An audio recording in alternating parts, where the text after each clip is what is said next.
Good morning, fam. This your boy KCFL, King Self for Life. Wrestle It Takes. Listen, I was supposed to do this either tonight at my computer desk, but I said, you know what, man? Let me go ahead and let me give you my full prediction on what I think is about to pop off for World's End. Now, let me go ahead and go on a rant because Tony Khan, once again, he does not know how to tell his wrestlers, you will not be on the card because you don't have a proper enough built-up storyline that matters, that deserves to be on the card.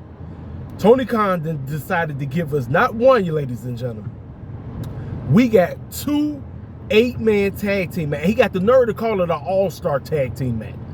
Just added out of nowhere. And then we already got this garbage battle royal. Those 2 garbage matches do not need to be on the freaking show. You look, heck, do that 8-man tag team match crap. Do that on Collision. Do that bull jive on Collision. Do that on Collision. You do the Battle Royal crap on Rampage, which would determine anybody get a shot at any time. Get those garbage matches out the way. Same thing with Hook and Yuta. I like the both of them, but they storyline is not pay-per-view worthy. It's just not. So that's 3 matches you kill off. You get that crap out the way. This is the problem with Tony Khan. He oversaturates his pay-per-views. There's too much wrestling, dog. Everything don't have to be freaking WrestleMania. Everything. We know what your WrestleMania is. You've been touting about it for the longest. It's All In. That's your WrestleMania. That's your WrestleMania. Quit trying to make every freaking pay-per-view like it. No. 7 matches is the max. That's all World's End should have because it's been one of the worst build-ups, period. This fool decided to give us their 12 match. I'm like, bro, what is wrong with you, man?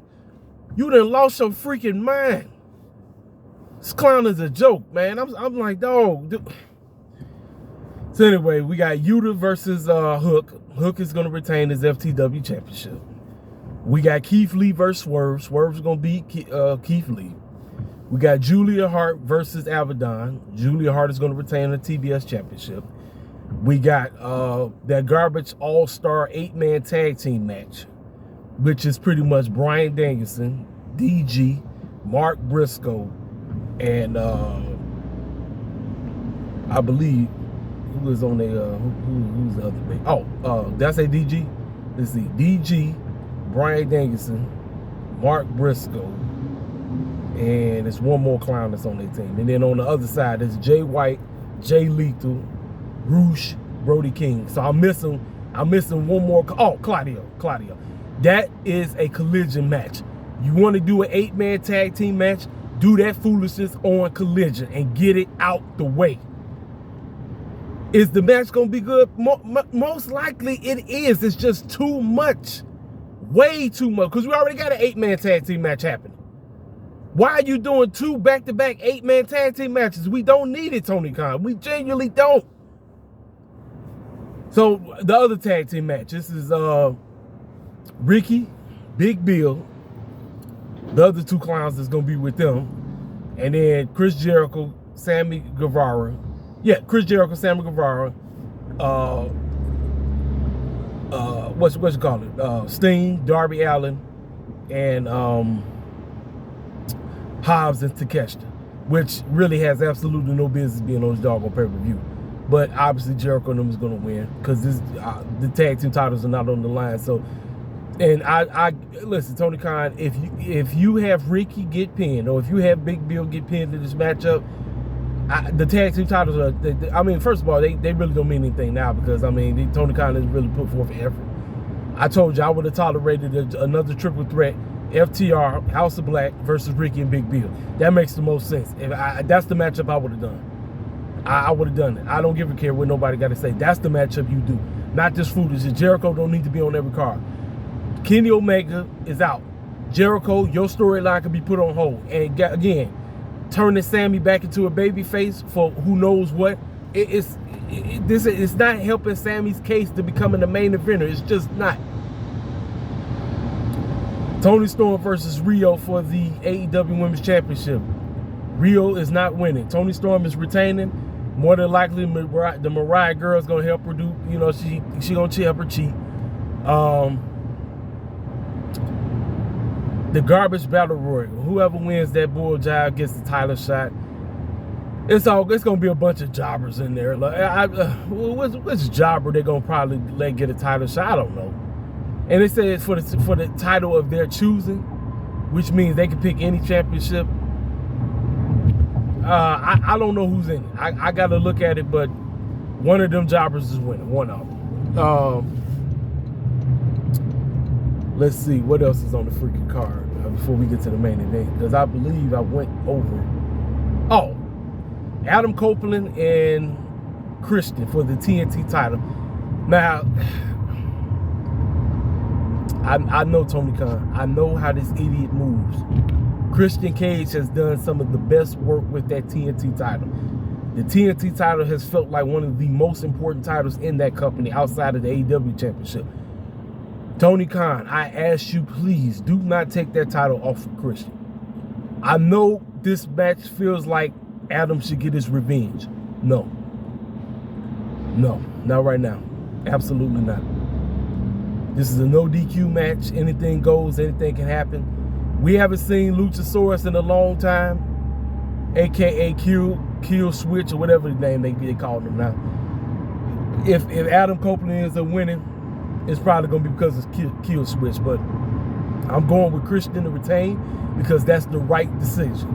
Makes absolutely no sense for him to lose that thing. I don't care what nobody got to say. Makes no sense whatsoever. I'm going with Christian to retain. So let's see. Oh, Miro versus Andrade. Like I said, CJ Perry's swollen finger or diseased finger or whatever basically killed this whole feud. What should have took place was Miro should have cost Andrade in the Continental Classic, which would have set up their matchup. Because like I said, Tony Khan is just, I don't know what it is, man. It's like he just, like, you want the man to just figure out how to tell a great story and get people invested in a matchup that's gonna pop off at a freaking pay-per-view. But this fool don't know. All he know how to do is just write people's names in and say, hey, you go out there and make matches. That's what he does. Is the match gonna be good? Absolutely. I expect these two to go out here and do work. The best bet for this,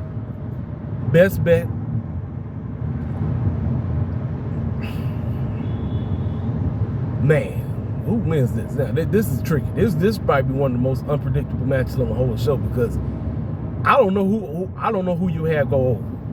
I don't know if Miro goes over. I don't know if Andrade goes over. I don't know if CJ gets involved. I don't know what. I have no clue. But I'm gonna go out on a limb and I'm gonna say Miro wins. I might be wrong. It's two left shoes, but I'm going out on a limb saying Miro gets the victory because of some foolishness that CJ tried to do. She tried to get involved and it backfired, and it caused Miro to get the victory. So I believe I went over everything. So the main event I told you was about to pop off in the main event. Samoa Joe, because of what he did at the end of Dynamite, basically said that he pretty much aligned himself with the devil. Beat the brakes off of freaking MJF. Standing tall, 9 times out of 10, when you're standing tall, that's code for you ain't winning squat.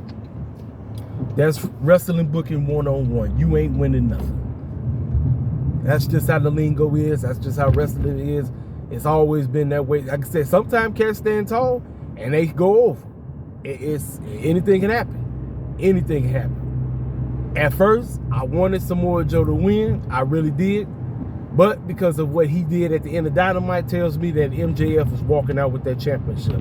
However, after he wins, this is when the devil and the goons all gonna make their arrival. They all gonna pull up. They all gonna show up. Every single clown that's affiliated with the devil.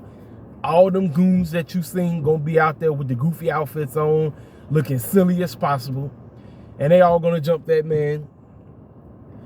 And from that point on, ladies and gentlemen, there's gonna come out of nowhere an announcement that says MJF's your night is nowhere near over. As a matter of fact, you better get ready to, because we are in another matchup, and you will be facing the devil himself. And so that's when the devil makes his arrival. He pulls up, gets in the ring. Cat's gonna be like, so who is? Mask off is Adam Cole. The man been working everybody this whole time with a fake, messed up ankle. Adam Cole will be revealed as the devil.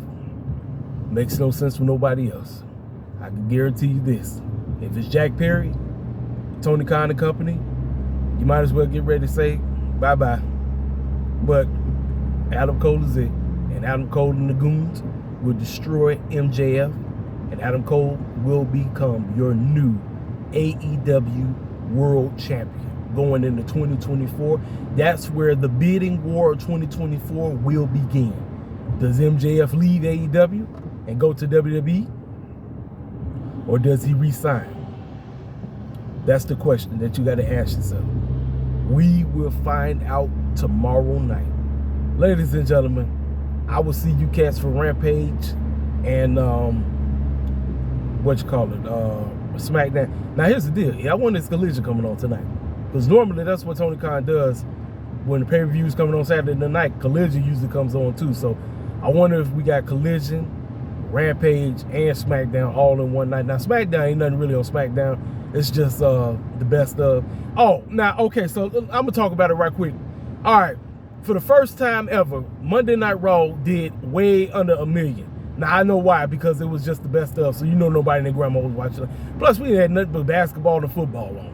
So, they did 687, so, or 84.